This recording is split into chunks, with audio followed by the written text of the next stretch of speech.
Assalamualaikum warahmatullahi wabarakatuh. Bismillah, alhamdulillah, assalatu wassalamu ala rasulillah Sayyidina wa maulana Muhammadin abdillah, la hawla wa la quwata illa billah, ma ba'd. Kaum muslimin pendengar setia Radio Dais, Radio Gaul, serta pemirsa MAJT TV dan TVku dimanapun Anda berada. Alhamdulillah, di kesempatan yang penuh berkah dan manfaat ini kita masih dipertemukan kembali di kajian sore kali ini oleh Allah Subhanahu wa taala, fa insyaallah dalam keadaan sehat walafiat. Salawat serta salam tercurahkan kepada baginda Nabi Agung Muhammad sallallahu alaihi wasallam yang mana kita nantikan syafaatnya beliau besok di hari yaumul qiyamah. Mudah-mudahan kaum muslimin pendengar setia Radio Dais, Radio Gaul dan pemirsa dimanapun Anda berada diberikan syafaat dan pertolongan oleh baginda Nabi Agung Muhammad sallallahu alaihi wasallam atas izin Allah besok di hari yaumul qiyamah. Amin amin ya rabbal alamin. Baik kaum muslimin pendengar setia Radio Dais dan sobat monitor Dais juga ya, pemirsa MAJT TV dan TVku dimanapun Anda berada. Alhamdulillah di kajian sore kali ini narasumber kita sudah hadir di tengah-tengah kita ya. Beliau Ustadz Muslihin LC. Untuk itu yuk kita sapa terlebih dahulu. Assalamualaikum Ustadz. Waalaikumsalam warahmatullahi wabarakatuh. Gimana kabarnya Ustadz, sehat ya? Alhamdulillah. Alhamdulillah, mudah-mudahan kita semua ya kaum muslimin, para pendengar dan pemirsa diberikan kesehatan oleh Allah Subhanahu wa taala, dan yang hari ini lagi tidak enak badan atau badannya kurang fit, mudah-mudahan Allah menyembuhkan dan mengangkat penyakitnya sehingga bisa melaksanakan ibadah dengan istiqomah. Amin amin ya rabbal alamin. Baik kaum muslimin pendengar setia Radio Dais, sobat monitor Dais dan Radio Gaul serta pemirsa dimanapun Anda berada, kajian sore kali ini yaitu kajian kitab fikih kontemporer. Insyaallah tema yang akan diusung pada kajian sore kali ini yaitu tentang gerakan yang membatalkan sholat. Ini tema yang sangat menarik, bahkan ini sering terjadi dalam diri kita ya. Apakah gerakan yang membatalkan sholat itu hanya satu kali gerakan, dua kali gerakan, atau tiga kali gerakan, atau bahkan banyak gerakan? Untuk itu nanti akan dijelaskan lebih lanjut lagi oleh narasumber kita, guru kita beliau Ustadz Muslihin LC. Dan kaum muslimin pendengar dan pemirsa dimanapun Anda berada yang ingin bertanya nanti bisa melalui WhatsApp-nya Radio Dais di 082133670000 atau bisa melalui teleponnya Radio Dais di 0246746352.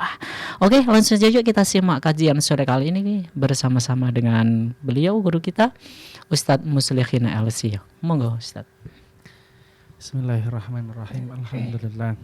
Alhamdulillahilladzi hadana li hadza wa ma kunna linahtadiya laula an hadanallah. May yahdihillahu fala mudhillalah wa may yudlilhu fala hadiyalah. Wa asyhadu an la ilaha illallah wahdahu la syarikalah wa asyhadu anna sayyidana wa nabiyyana Muhammadan abduhu wa rasuluhu la nabiyya ba'dah. Allahumma shalli wa sallim ala sayyidina maulana Muhammadin wa ala alihi wa ashabihi man tabi'ahum bi ihsan ila yaumiddin. Amma ba'du. Para pendengar Radio Dais dimanapun Anda berada, pendengar Radio Gaul, para pemirsa MAJT TV, pemirsa TVkum, para pendengar dan pemirsa semuanya entah melalui apa saja, alhamdulillah di sore hari ini kita dapat saling sapa kembali dalam keadaan sehat walafiat. Amin amin. Semoga Allah Subhanahu wa taala senantiasa memberikan kesehatan kepada kita semua.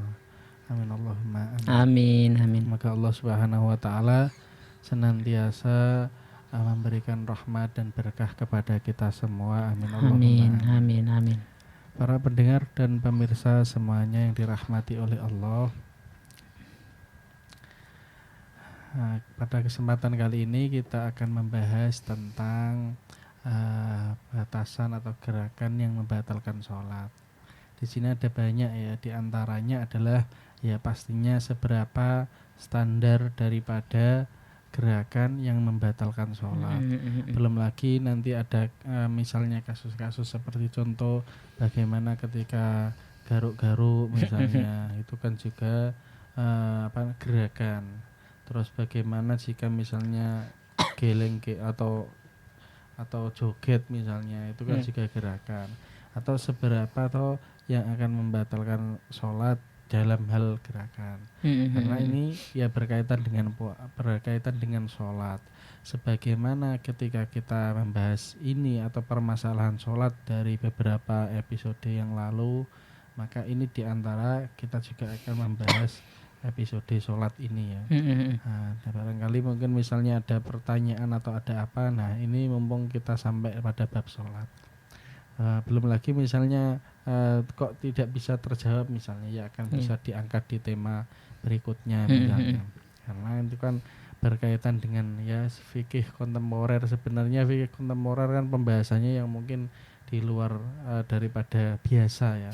Cuman kalau dipikir-pikir kayaknya lebih bermanfaat. Intinya yang mungkin belum terjawab di masyarakat apa, atau yang mungkin dipertanyakan apa, nah kira-kira kita angkat secara temanya. Baik. Kalau misalnya hukum sholat di bulan misalnya, atau itu kan masuk di kontemporer misalnya. Cuman kayaknya terlalu menghayal dan manfaatnya kurang begitu banyak ya. Akhirnya kita coba misalnya kontemporernya yang berada di masyarakat yang bagaimana, nah kita angkat temanya. Sehingga misalnya ada yang mau bertanya, monggo barangkali tidak bisa terjawab sekarang langsung, ya bisa diangkat tema di episode atau di pertemuan berikutnya. Oke.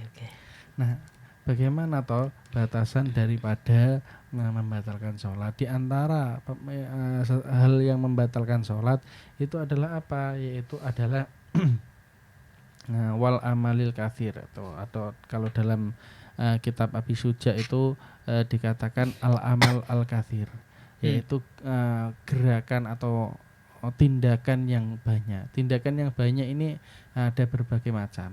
Cuman kalau di kitab yang lain itu dikhususkan, sudah dibagi sendiri. Al amal kasir itu ada melompat yang jauh, misalnya pas ketika sholat tahu-tahu melompat misalnya, itu sudah otomatis batal walaupun sekali lompatan. Nah, terus nanti juga dipisah sendiri yaitu wasala sikharokatin mutawaliyah. Nah, ini kita akan membahas ini, yaitu 3 gerakan yang nuli-nuli. 3 gerakan yang nuli-nuli. Ini apa maksud daripada 3 gerakan? Yaitu adalah wadhu bito bisalah sati af'alin fa'akara mutawaliyatin walau bi'adhu'a muta'addidatin. Yaitu definisi atau maksud daripada 3 gerakan yang nuli-nuli itu adalah walaupun dengan walaupun dengan anggota badan yang lain. Misal tangan gerak, kepala juga gerak, atau kaki juga gerak bersamaan. Misalnya. Jadi bersamaan. Maka di situ yang akan kita bahas. Nah, terus anggotanya itu yang bagaimana? Yaitu anggotanya itu adalah anggota yang sakilatin. Nah, jadi sakilatin itu apa? Yang berat atau yang besar. Mengecualikan yang mana? Mengecualikan yang kecil-kecil seperti halnya jari jemari, seperti halnya kedipan mata. Nah, jadi ada kalau dalam kitab kitab yang lain yaitu dikatakan ada udhul sakil, ada udhul qalil. Bi udhwin sakilin yaitu apa? Al yadu war rijlu war ra'su wa jismuhu kulluhu. Yaitu tangan, kaki, kepala dan seluruh jasadnya. Nah, anggota yang sakil itu mengecualikan yang qalil, yaitu seperti halnya apa? Ka usbuin, seperti halnya driji, seperti halnya jari jemari. Walau kanat asabiul kaffi kullaha ma'athubutihi, walaupun digerak-gerakkan semuanya asalkan masih tetap tangannya di situ, itu tetap tidak membatalkan sholat walaupun 3 kali lebih. Makanya ketika posisi orang sholat kok garuk-garuk, dan garuk-garuknya hanya pakai 1 driji atau 1 jari jemari telunjuk, maka itu tidak membatalkan walaupun berkali-kali, asalkan masih tetap dalam posisinya. Atau 2 driji misalnya, misalnya kukur-kukur begini terus sampai sepuasnya, itu walaupun ini sampai 100 kali tidak dihitung membatalkan sholat. Cuman ya aneh gitu aja. Cuman ya bahasa kasarnya ya makruh. Kenapa? Karena akan melalaikan, kok jadi malah nikmat garuk-garuk. Ya itu. Terus apalagi ma'af wa dzakarihi wa syafataihi, atau dua bibirnya, atau lisannya, atau kedipan matanya, atau alisnya, atau bahkan kalau laki-laki ya alat kelaminnya misalnya. Iya. Itu masuk dalam kategori anggota yang kolil, Kecil. bukan yang sakil. Anggota kecil, bukan yang berat. Sehingga kalau pas sholat ndelalah nggak bisa dikondisikan ya, itu tetap tidak membatalkan sholat. Oke. Nah, anggota yang sakil, yang berat itu tadi adalah ada tangan, kaki, ada kepala, dan juga anggota badan. Dan ini tidak harus satu anggota. Tadi seperti halnya yang tidak katakan. Kalau misalnya beberapa anggota bergerak sekali dalam hal, contoh misalnya kaki jangkah, tangan terus ke mana misalnya, terus kepala sambil gini, itu membatalkan sholat. Nah, itu membatalkan sholat. Terus mengecualikan yaitu apa? Mengecualikan lagi yaitu gerakan yang qalil.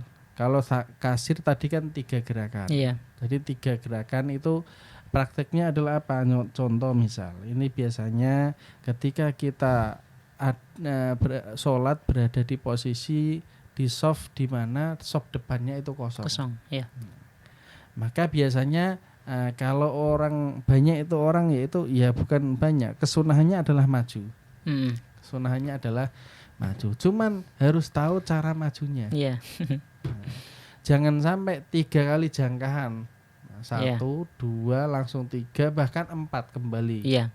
Ini akan membatalkan sholat. Kenapa? Karena 3 kali berturut-turut. Bahkan digenepi jadi 4 kali. Dilengkapi dengan 4 kali. Nah, ini yang sering terjadi. Maka bagaimana caranya? Caranya adalah yaitu 2 jangkahan ke depan 1 kali, terus berjejer sekali jangkahan, berhenti dulu, sekali jangkahan ke depan lagi, kaki kiri kaki kiri berjejer, berhenti dulu, sekiranya itu terputus dari yang depan, yang gerakan yang sebelumnya, sehingga maju sekali berhenti sebentar, maju sekali berhenti sebentar, ya, seperti itu, biar tidak membatalkan sholat. Kalau langsung sekali 1, 2, 3 kembali 4, maka akan membatalkan sholat. Nah, ini seringnya seperti itu. Seringnya yang terjadi, yang dilihat dari yang pernah selama ya beberapa kali terlihat adalah langsung ke depan beberapa jangkahan. Nah, ini yang repot. Terus ada yang mengatakan gerakannya tangan itu adalah 1 kali kalau kembali langsung, misal ngambil apa misalnya, atau garuk-garuk di wajah misalnya, terus kembali lagi, itu ada yang mengatakan 1 kali gerakan, walaupun itu 2 ya, tangan siapa jari itu ya, pergi dan kembali. Nah, ini yang dihitung tangannya, kalau jari-jari garuk-garuk ini tidak dihitung. Iya. Nah, jadi kalau kembalinya cepat itu ada yang mengatakan dihitung sekali ya. Nah, jadi ya masih ada keringanan di sini. Kenapa? Ya karena kalau dihitung 2 kali juga repot. Nah, 2 kali nanti pas ini tangan ke sini terus kembali, terus kakinya menjangkah ke depan sedikit ya, terus bubar sholatnya. Terus ada lagi yaitu kasus-kasus yang tadi ya, kasus-kasus yang berhubungan dengan hal ini. Contoh misalnya ya, mengusir nyamuk ketika sholat. Nah, ini ya, jadi bukan hanya garuk-garuk atau bukan hanya maju soft, atau bukan hanya apa tadi ya, tapi ngusir nyamuk ketika sholat. Maka bagaimana? Walau qasuratil bu'udhu walam yumkin daf'uhu illa bitahrikil yaddi salasan mutawaliyatan lam tabtul lidhururah. Nah, tadi batasannya adalah 3 gerakan. Tapi ada kasus di mana nyamuk itu sangat banyak. Enggak tahu nih sholat di mana ya. Biasanya tempat yang yang mungkin gelap. gelap dan dekat ceren atau apa. Iya. Dan tidak bisa terhindar atau mengusir nyamuk kecuali dengan melakukan gerakan 3 kali lebih. Jadi tangannya itu harus sering obah terus. Itu misalnya ya, ada kasus seperti itu. Maka lam tabtul lidzarurah. Hal ini dalam kitab Bughyatul Mustarsyidin. Fatawi Ibnu Hajar. Jadi maka tidak batal karena ada darurat di situ. Ini kan kalau nyamuknya banyak dan tidak bisa terusir kecuali dengan tangannya harus benar-benar bergerak karena memang rasanya digigit nyamuk itu ya kalau sekelas kita yang sholat itu memang berat. Kalau sekelas para sahabat ini Sayyidina Ali dicabut kena kampak atau kena panah itu cabutnya pas ketika sholat. Tahu-tahu selesai sholat loh, luka saya kok agak ringan karena sudah tercabut pas ketika sholat. Saking khusyuknya. Nah itu kalau sekelasnya para sahabat, sekelasnya Sayyidina Ali. Kalau sekelasnya kita digigit nyamuk saja itu sudah terasa gitu. Maka ketika saking banyaknya nyamuk dan tidak bisa terusir kecuali dengan menggerakkan tangan terus menerus sampai 3 kali lebih, maka itu tidak membatalkan sholat karena ada darurat. Cuman berarti kebalikannya, kalau hanya nyamuknya 1 atau 2 maka juga harus teliti dalam bergerak. Jadi tangan sekali ngusir 1 berhenti dulu biar dihitung 1. Atau kalau mau dihitung 1 lagi yaitu sekali ngusir langsung kembali cepat biar dihitung 1, 2 juga. Kalau begini 1 terus diam atau terus gini terus pindah ke tempat lain terus pindah ke tempat lain atau kembali maka 3 kali lebih maka itu membatalkan sholat. Ini harus cermat dalam menjalankan sholat, yaitu tahu apa yang membatalkan sholat. Terus ada lagi ya tadi ya goyang-goyang ketika sholat. Nah kasus lagi ini mendengarkan musik. Iya. Nah, dalam kitab Bughyatul Mustarsyidin juga disebutkan masalah al-i'tijazu fi shalah wa huwa tamayul yumnatan wa yusratan makruhun malam yukthir wa illa abtola kal mudghi illa ayyakuna anil ittirar. Al-i'tijaz orang yang gerak-gerak atau orang yang bukan hanya gerak-gerak, ini mungkin bisa aja kaget misalnya. Iya. Akhirnya gerak ya. Wa huwa tamayul yumnatan wa yusratan. Kalau di sini dijadikan i'tizaz itu adalah yaitu geleng-geleng. Ya kadang ke kanan, ke kiri. Bukan hanya gerak-gerak, mungkin bukan hanya joget ya, bergoyang ya. Cuman ya kanan baliknya ngiri meneh. Mungkin ya ono wae orang yang sholat seperti itu. Kebiasaan seperti itu ada betul. Maka apa makruhun itu tidak dihitung gerakan dan tapi hukumnya makruh. Iya. Malam yukjir selama tidak memperbanyak. Kalau memperbanyak ya dihitung gerakan. Nah, ini berarti masuk pada kategori gerakan. Cuman ya gerakan gitu. Maksudnya gerakan itu apakah dihitung 1, 2, 3. Nah ini kan repot ya. Selama dia tidak memperbanyak hukumnya makruh. Cuman kalau memperbanyak ya abtola maka batal hukumnya. Kecuali jika sampai 3 kali berturut-turut maka sholatnya juga dihukumi batal. Nah, ini orang yang doyong-doyong ya ke kanan ke kiri. Ya. Berarti kalau dalam mengikuti ibarat ini dalam kitab Bughyatul Mustarsyidin itu sekali ke kanan dihitung 1, sekali ke kiri dihitung 2. Kok terus-terusan 3, 4. Kok mutawaliyah nuli-nuli maka itu membatalkan sholat. Oke.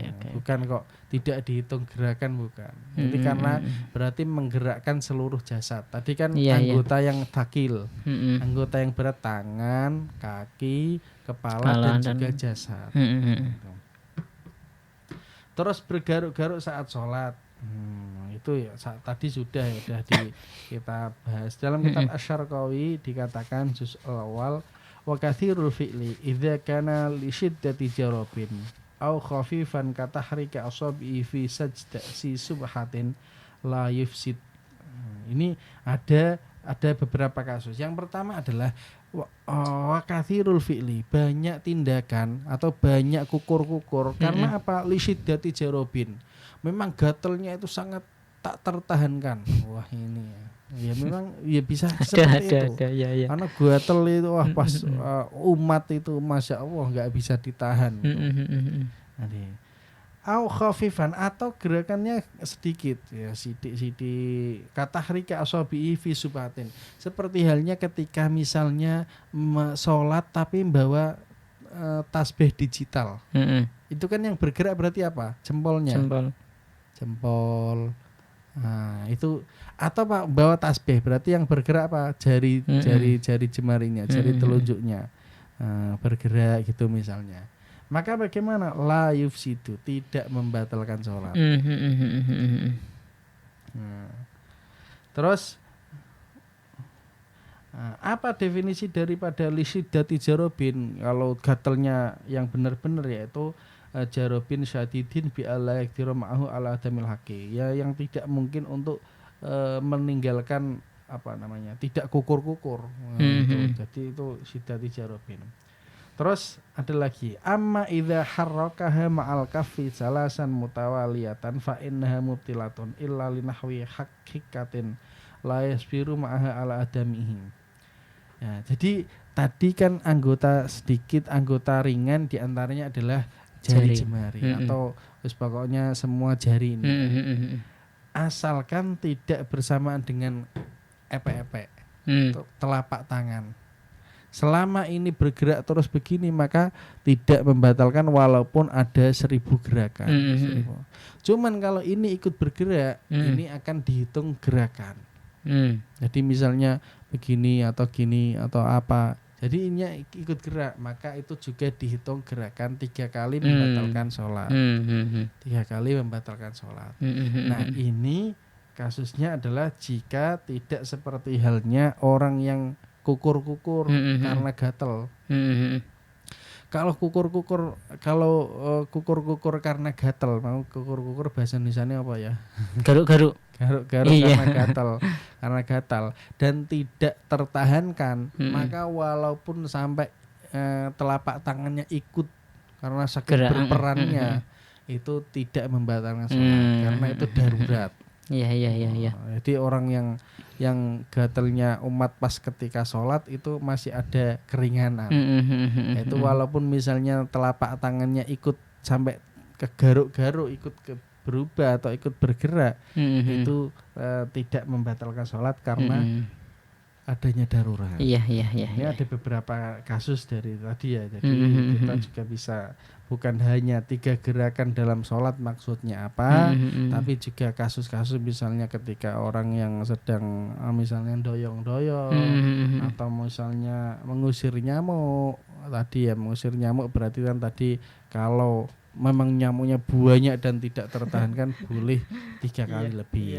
Tapi kalau hanya 1 nyamuk 2 nyamuk ya harus hati-hati sama seperti halnya bergerak ketika sholat. Seperti itu. Atau mungkin semut misalnya dicokot semut misalnya 1 tok cokotannya. Ya berarti harus hati-hati dalam menggerakkan tangan. Nah itu harus pintar. Tapi kalau semutnya banyak ya berarti ya enggak apa-apa. Iya. Kan bisa saja seperti itu.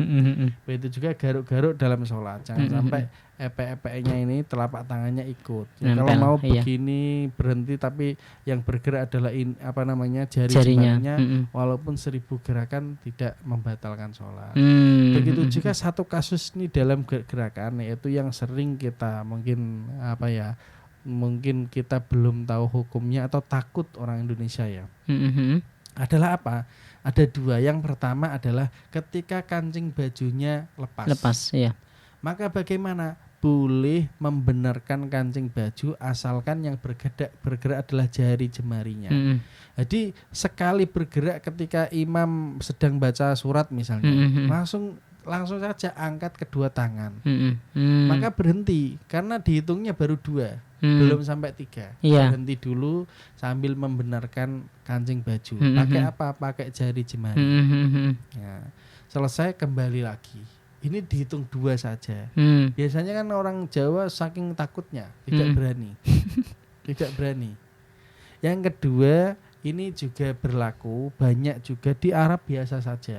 Cuman di Indonesia sangat-sangat riskan dan medeni. Yaitu apa? Mateni handphone. ketika kita sholat kok lupa mode off Iya, iya. suara, akhirnya di tengah-tengah sholat ada orang yang nelpon atau ada orang yang, maka jangan takut untuk Mematikan. mematikan atau membunuh Men-off-kan. suara telepon, Iya, khususnya iya. apalagi ada yang kalau cuman SMS kelunding sekali masih nih, tapi kalau ada yang ngebel Iya, itu iya. kok dia diam saja karena takut bergerak, ini juga harus disosialisasikan. Iya, iya, iya, Itu iya. apa, boleh bergerak satu kali dalam misalnya di saku Bisa, depan, ya. dari takbir langsung bergerak saja. Hmm. Nah, adapun mateni ceklik itu enggak dihitung gerakan karena menggunakan Jari, jari. iya, iya. Nah, jadi hanya sekali selesai berhenti terus kembali lagi, itu juga sekali doang. Nah, ini bukan ada kaitannya dengan khusyuk dan tidaknya. Iya. Memang ya kita semua pun mengakui sholatnya Betul. enggak ada yang khusyuk. Betul. Nah, wah, berarti nanti dikira orang enggak khusyuk lah. Ya walaupun jenengan enggak mateni HP lo ya enggak khusyuk. Iya. Gitu loh. Makanya apa? Karena dorornya lebih banyak daripada kamu tidak bergerak gitu loh. Jadi ketika HP bunyi terus dan sedangkan panjenengan kita itu semua terus takut mematikan karena dianggap tidak khusyuk dan sebagainya, itu dorornya lebih banyak daripada jenengan langsung mati. Betul. Ini harus disosialisasikan. Ini gerakan yang tidak membatalkan sholat asalkan cermat. Iya. Jadi membutuhkan kecermatan di sini, membutuhkan kecerdasan atau kehati-hatian atau ke apa ya intinya. Jadi sekali gerakan langsung dimatikan, atau mungkin sekaligus juga yaitu volumenya di off kan, diberhentikan, bisa sekalian misalnya. Nah, sehingga apa, tidak mengganggu yang lain. Betul. Apalagi sekali dua kali ditelepon tidak. Nah, ini kalau dibiarkan yang repot bukan jenengan, nggak dianggap khusyuk, tapi yang repot orang jamaah lain. gitu. Iya.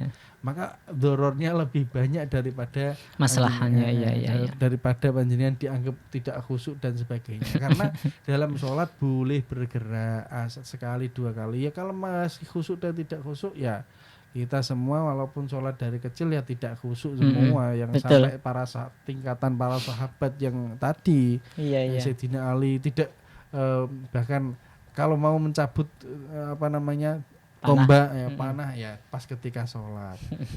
Sahabat yang lain kisah-kisah seperti itu banyak dan sebagainya. Ya kita tidak sampai ke taraf di situ. Iya. Maka harus cermat itu. Ada makamnya sendiri-sendiri. Ya. Mungkin begitu yang kita bahas, semoga mungkin bermanfaat banyak. Amin.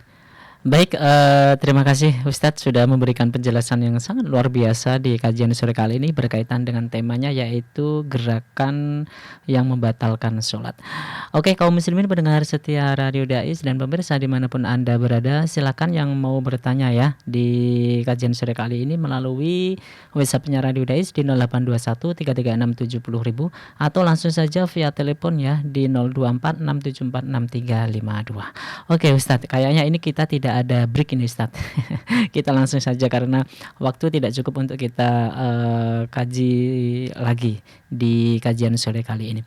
Oke Ustadz, kadang kita melihat bahwa ada anak yang diajak ke masjid, ya kan? Itu kan kadang ayahnya ketika sholat, kadang anak itu langsung istilahnya ngerewoi, itu bahasa apa ya? mengganggu ayahnya. Kadang naik di punggung, kadang narik sarung, kadang picisnya dilepas.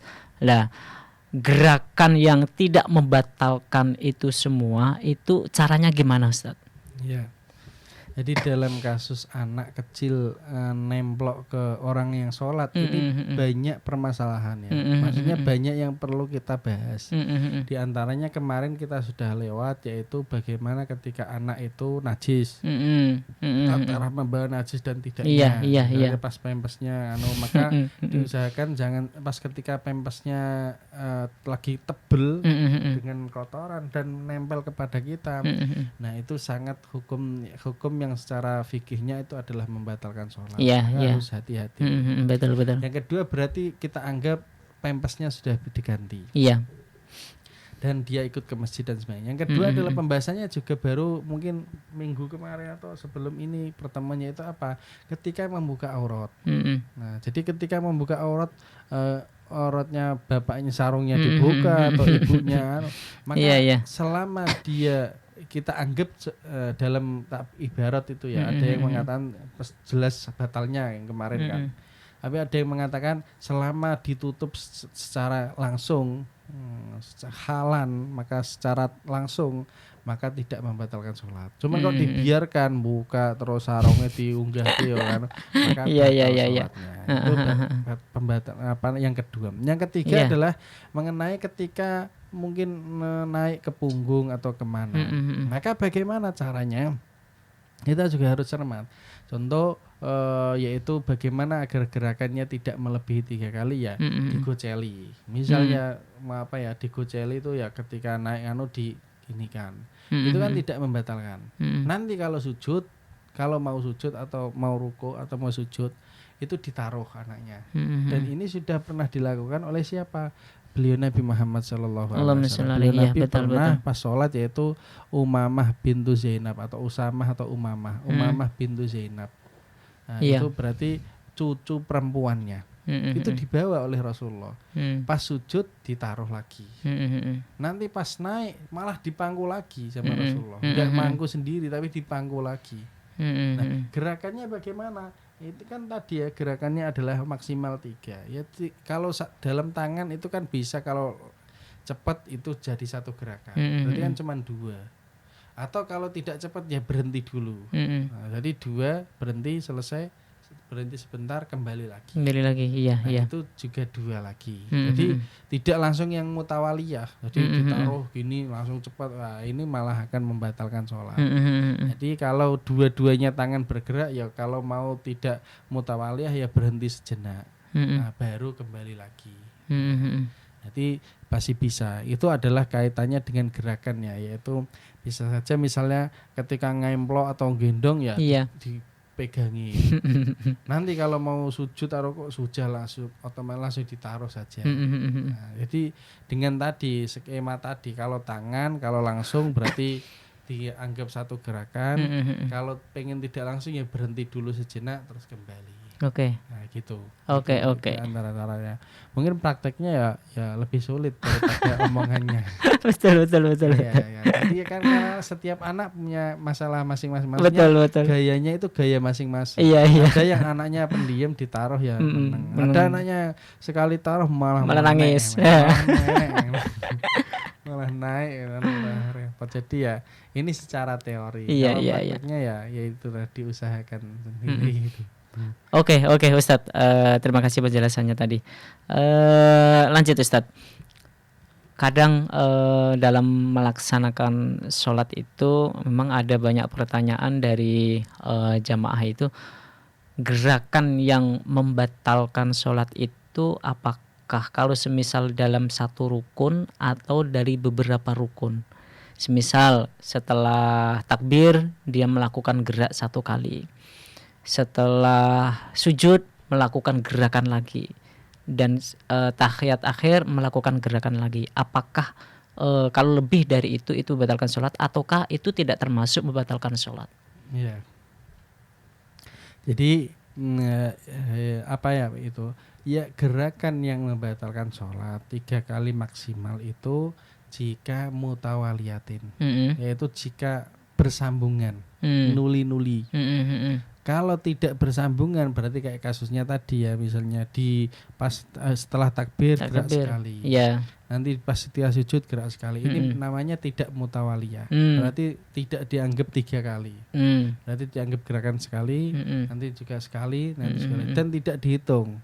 Tidak dihitung langsung 3 kali, tidak. Karena ini yang dihitung 3 kali yang membatalkan itu yang mutawaliyatin. Walaupun beda anggota, sekali gerak, tangan bergerak, kepala bergerak, kaki menjangkah, ya berarti kan 3 anggota sekali bergerak, maka itu membatalkan sholat. Cuman kalau gerakannya sudah tidak menyambung, ya itu namanya tidak 3 kali yang membatalkan sholat. Oke. Terus begitu juga kalau satu gerakan tapi dipisah-pisah seperti halnya tadi ya. Sekali gerak terus berhenti sejenak. Sekali gerak lagi berhenti sejenak. Itu dihitung sendiri-sendiri. Makanya kalau dalam kitab Zadul Labib karya Sayyidi Syekh Muhammad bin Ali Ba'atiyah guru kami, wa dhabitu tawali alladzi dzakarnahu alla yu'addal amalu tsani munqati'an anil awal wala tsalitsu munqati'an anil tsani urfan. Yaitu apa itu definisi daripada mutawaliyah, yaitu asalkan gerakan yang kedua itu tidak terpotong dengan yang pertama. Gerakan yang ketiga tidak terpotong dari gerakan yang kedua. Iya. Jadi kalau ada potongannya tadi berhenti sejenak itu sudah tidak dianggap mutawaliyah. Ada yang mendefinisikan mutawaliyah bi alla yakuna bainal fi'laini ma yasau raqatan bi akhafi mumkinin. Wakila bi alla yatma'inna bainahuma. Yaitu ini yang paling ketiga yang paling jelas, yaitu alayat ma'inna bainahuma, tidak ada tumak ninah antara keduanya. Kalau sudah ada tumak ninah berhenti sejenak subhanallah berarti selesai. Nah ini kan jelas. Kalau ada yang batasan yang kedua menganggap mutawaliyah adalah yang tidak dipisah dengan satu rakaat kesuwen. Nah, ini pendapat yang terlalu kelamaan. Jadi gerakan antara 1 dan 2 itu satu batasan 1 rakaat yo suwene pol. Iya. Nah, kalau yang tadi 1 dan 3 kan yang penting tidak ada putus dengan yang sebelumnya, atau bahkan yang definisi yang ketiga tadi bi alayat ma'inna. Selamat tidak ada tumakninah, itu berarti mutawaliyah. Kalau ada tumakninah berarti tidak mutawaliyah. Berarti kan berhenti sejenak, nah itu namanya tumakninah atau berhenti sejenak namanya. Nah, itu tidak dihitung mutawaliyah. Jadi gerakan yang membatalkan sholat itu yang mutawaliyah, yang nuli-nuli. Kalau tidak mutawaliyah, misalnya berdiri satu, berduduk satu, rukuk satu, sujud satu, itu tidak mutawaliyah. Ya, itu juga tidak membatalkan sholat. Seperti itu. Oke, baik, terima kasih Ustadz, penjelasan yang sangat luas sekali dari beberapa pertanyaan tadi. Ini ada pertanyaan Ustadz dari grup Monitor Redais dari Bu Ida. Assalamualaikum warahmatullahi wabarakatuh. Ustadz, izin bertanya, bagaimana caranya kita agar tetap istiqomah dalam sholat ketika ada panggilan dari keluarga, ayah atau ibu